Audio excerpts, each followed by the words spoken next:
Mr. Toastmaster of the evening, Mr. President, fellow Toastmasters, and dear guests. I clearly remember the first time I walked into LA Toastmasters. It was October the 10th, 2013. Back then, we used to meet in Toawama Hospital on the third floor of a small classroom. No one had invited me, so I didn't really know anyone. But as soon as I entered the room, I was embraced by the warmth of fellow Toastmasters, some eagerly just wanting to see my face and smile, some to shake my hand, and some to pat me on the back and congratulate me on taking the plunge. How can I put it? I felt like I was reliving my wedding day.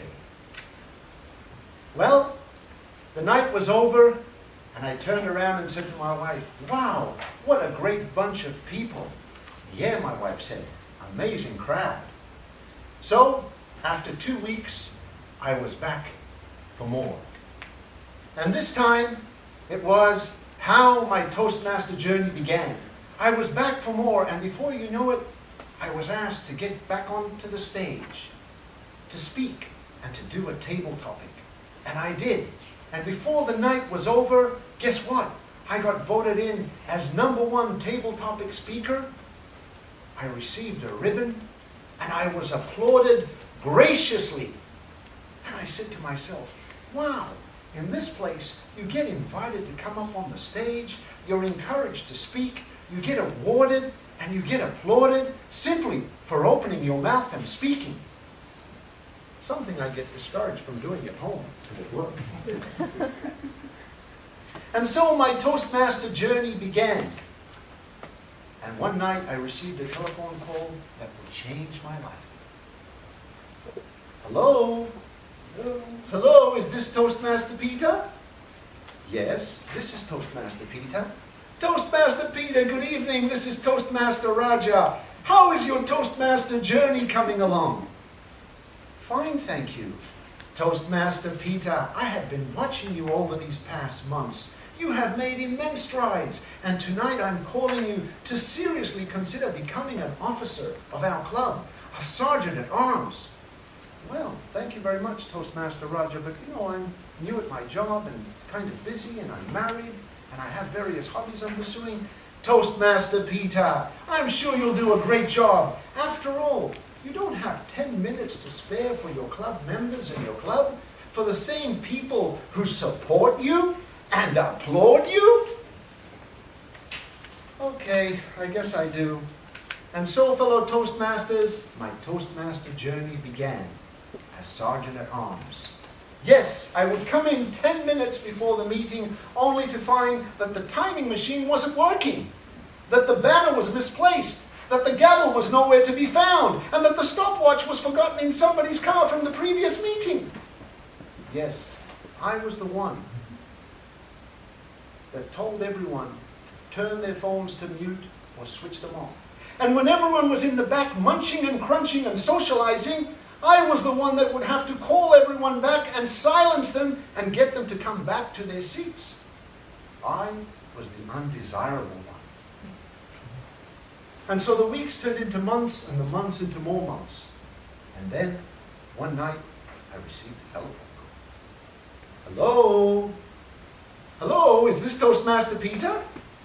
Yes, this is Toastmaster Peter. Toastmaster Peter, this is Toastmaster Raja. How is your Toastmaster journey coming along? I guess okay. Toastmaster Peter, I have been watching you over these past months. You have been doing a spectacular job as Sergeant at Arms. And tonight I want to ask you to seriously consider becoming VP of Public Relations. Well, thank you very much for the honor, but I'm kind of busy, you know, with my work. I take work home, I'm married, I have hobbies. Toastmaster Peter, you'll do a great job. After all, you don't have 10 minutes to spare for your club members? For those very same members who support you? Who applaud you? Okay, I'll do it. And so my Toastmaster journey began as VP of Public Relations. Yes, I would come in 10 minutes earlier, and as soon as I saw a new face, I would rush right up to them and greet them, shake their hand, introduce them, smile to them, whip out an application, explain all the details, and tell them that if they need anything more, they can speak to me after the meeting. But I was also the one, when the lights went off and everyone would go home, I would be stuck in the middle of the car park alone, answering questions upon questions upon questions, as my wife was sitting in the car, steaming with nerves, waiting for me to enter the car to send me to hell. And so the weeks turned into months, and the months into more months. And then one evening, I received a telephone call. Can you guess who it was? Toastmaster Raja. Toastmaster Raja. But this time, I was ready for him. Hello? Hello, is this Toastmaster Peter? No. Yes, this is Toastmaster Peter. Toastmaster Peter, this is Toastmaster Raja. How is your Toastmaster journey coming along? Well, thank you for asking, Toastmaster Raja, but ever since you helped me discover my Toastmaster journey, my Toastmaster marriage has been suffering. Toastmaster Peter, why didn't you tell me this earlier? We have a remedy for this in Toastmasters. I knew I shouldn't have asked, but I did. And what's the remedy? Well, we call it being a servant leader. And what is a servant leader? Well, how can I put it? It's like marriage, but even better. How so?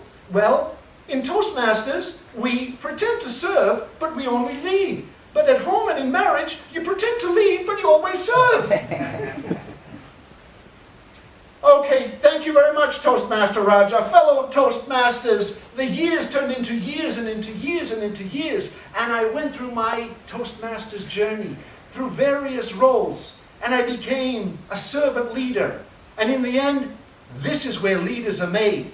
And I am continuing to be happily married with another Toastmaster.